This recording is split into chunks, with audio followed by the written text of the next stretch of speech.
You've had to convert your qualifications to become a professional engineer, PE. Can you talk us through that process?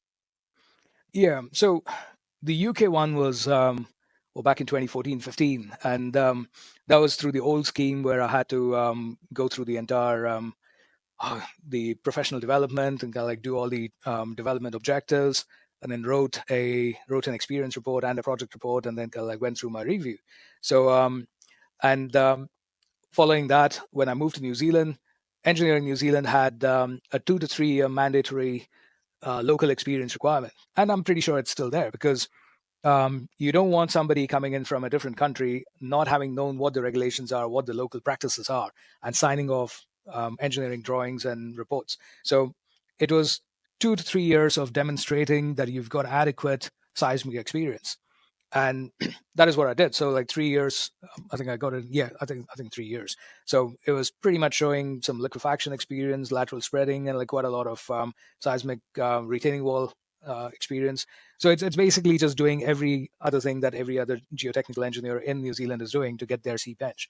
And so on that, after that rather, with the US, I started researching about how to convert my UK or New Zealand registrations to the US once I started talking to the Boston office.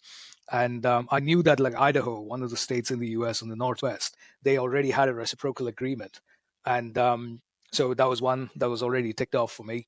And then Pennsylvania as well as Nevada, again, had reciprocal agreements. So those are the 3 states. And then, so I'm still kind of like going through other states as well. But then I already knew about a couple of states before I came to the US. So in terms of the actual process itself, you have something called the NCES, which is one of the local governing bodies. I wouldn't call it a governing body, but then like it's a body which kind of like administers some of the professional engineer and the fundamental engineering exams, and they have something called an NCES portfolio, wherein you put all your educational records, you get your official transcripts from your universities, get some recommendation letters or reference letters from your current and previous managers, and you get what else is there? So you've got a project summary, and you need to demonstrate that like you've done 5-6 years of like experience under a professional engineer supervision, and you've taken like gradual increases in responsibility.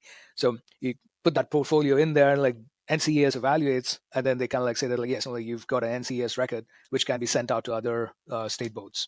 And once you end up getting that, like you send it to a state board and like along with their actual application, and they process it. Like state board kind of like goes through their own set of monthly or quarterly meetings, and like once they say that like yes, like he's basically got a UKC and he's got an NCES record, which again says that like he's ticked off all the objectives. So it's almost a reciprocal equivalent of state PE, and then like they just put the tick mark and then you get your certificate. So it's a long-winded process, but then it's definitely worth it. Just to add to that, I think so that agreement was signed back in August last year. And I think there are about 5 or 6 states that have signed up to it at this stage. And there are another 20 states who've sort of put an approval in principle or an agreement in principle. But they need to, again, go back in. They need to amend their regulations, and all the state board members need to approve that, like unconditionally, before it actually gets ratified into their state constitution. So it will take a bit of time, but then there are some states like California, Washington, Oregon, like Utah, and there's Washington D.C. perhaps, and like a couple of New England states. So there's quite a few states that have actually agreed to kind of like go through with this. So for internationally qualified engineers looking to move to the US, what advice would you give them about securing their PE? Are there any specific challenges that they should be aware of, for instance? The NCES thing is probably the biggest one, I'd say. But then getting a C-Eng is probably your first step. C-Eng, and then like you need to have an NPE as well, International Professional Engineer, which is again something that you apply with the Engineering Council. Once you've got those two, it's effectively creating your NCES record and going through the whole process and applying to the state that you want to. But again, like if you are moving to one of the New England states or maybe in the southeastern states and stuff, and if you are getting a PE in one of the northwestern states, it might not actually work for you in that sense. But then it's like depends on like where your company actually works. And if your company is like based all over the US and you do end up getting involved in like projects across the US, then yes, like it's worth getting a PE in a different state to where you actually live. But then most people tend to kind of like get PEs in the states where they've actually got projects.